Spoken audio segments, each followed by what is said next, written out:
Hey guys, welcome back to our channel. இன்னைக்கு வீடியோல நீங்க என்ன பார்க்க போறீங்க அப்படினா நான் வந்து இப்போ எங்க இருக்கேன் அப்படினு பாத்தீங்கன்னா MGG காந்திலால் காஸ்மெட்டிக் ஷாப்ல தான் இருக்கேன். நான் இங்க தான் வர்க் பண்ணிட்டு இருக்கேன். இப்போ எதுக்கு இந்த வீடியோ அப்படினு பாத்தீங்கன்னா இன்னைக்கு எங்க ஷாப்ல பாத்தீங்கன்னா ஒரு கிளாஸ் அரேஞ்ச் பண்ணிருக்கோம். ஸ்ட்ரீக்ஸ் பிராண்ட்ல இருந்து ஹேர் கலரிங் அண்ட் ஹேர் ஸ்டைலிங்கோட மாஸ்டர் கிளாஸ் நடக்க போகுது. லைக் வொர்க் ஷாப் மாதிரி நடக்க போகுது. எப்படி எல்லாம் பண்றாங்க அண்ட் ஆல்சோ வந்து பாத்தீங்கன்னா என்னென்ன ப்ராடக்ட்ஸ் லைக் ஸ்ட்ரீக்ஸ் பிராண்டோட ப்ராடக்ட் தான் யூஸ் பண்ணுவாங்க, ப்ரொசீஜர்ஸ் என்ன, ஸ்டெப்ஸ் என்ன அப்படிங்கறது உங்களுக்கு இந்த வீடியோல நான் ஃபுல்லா காமிக்க போறேன். போயிட்டு உங்களுக்கு வீடியோ ஸ்டார்ட் பண்றது வந்து உங்களுக்கு எப்படிங்கறத நான் காமிச்சிட்டேன். ஓகே,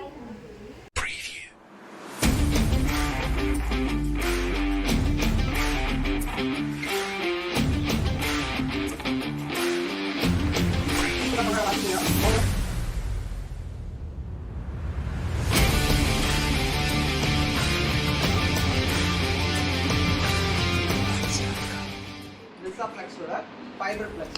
ஓகே, இது வந்து பார்த்தீங்கன்னா மெயின் வந்து பாண்ட் சேவர். நம்பர் 1 வந்து பாண்ட் சேவர், நம்பர் 2 வந்து ஸ்ட்ரக்சர் ஃபில்லர்.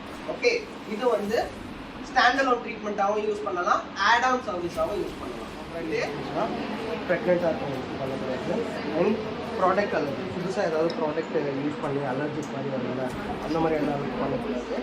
அண்ட் வந்து உங்களுக்கு ஸ்கேல்ப் அலர்ஜி இருக்கும்.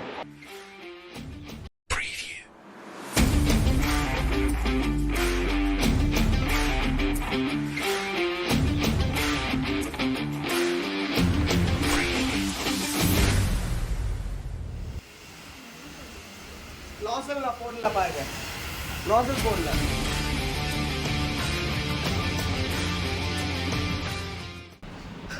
இவங்களுக்கு வந்து ட்ரை ஹேர் இருக்கிறதுனால நான் என்ன பண்ணுறேன்னா நம்ம 0வையும் நம்ம 1ஐயும் வந்து மிக்ஸ் பண்ணி யூஸ் பண்ணுறேன். ரேஷியோ எப்படின்னா 10ல் ஒரு இப்போ 10 கிராம் வந்து 0 எடுக்கிறேன்னா 1 கிராம் இல்லை 2 கிராம் வந்து நம்ம 1 எடுக்கிறோம். ஓகே, ஸோ அதுதான்.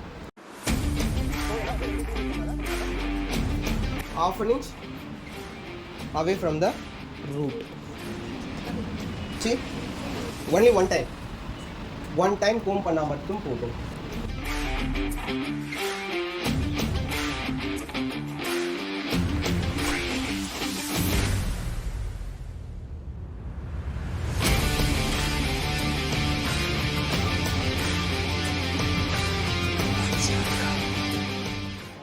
ப்ராசஸ் நான் பண்ணுறேன்ல, இப்போ பண்ணும்போது நான் இப்போது ஒரு ஷேப் வந்து புல் பண்ணேன்.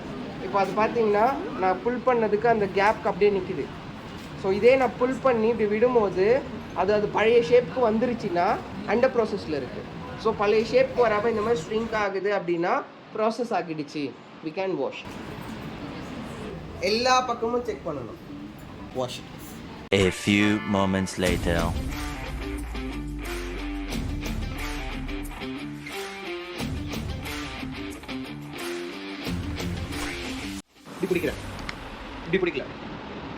இப்படி பிடிச்சிங்கன்னா சூடு தெரியாது அண்ட் grip நல்லா கிடைக்கும். இப்படி பிடிச்சிங்கன்னா சூடு ஆக ஆக இப்படி தள்ளி வந்துடுவீங்க. grip இருக்காது, grip இல்லைன்னா ஃபோர்ஸ் இருக்காது, ஃபோர்ஸ் இல்லைன்னா ஐனிங் நமக்கு ஸ்ட்ரைட் ஆகாது.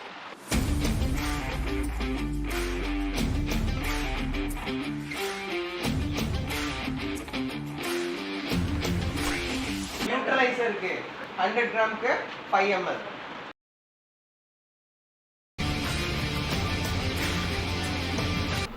ஸ்கேல்ப்ல படலாமா? ஸ்கேல்ப்ல பண்ணலாம்.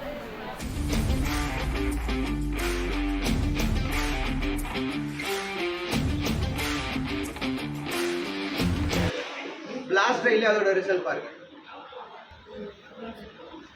பிளாட் பிரஷ்ல ப்ளோ ட்ரை மட்டும் பண்ணிடுறேன். ஓகே, ஐனிங் பண்ணணும் அவசியமே கிடையாது. நம்ம ஒர்க்கை கரெக்டாக பண்ணியிருந்தோம்னா ஐனிங் தேவை கிடையாது.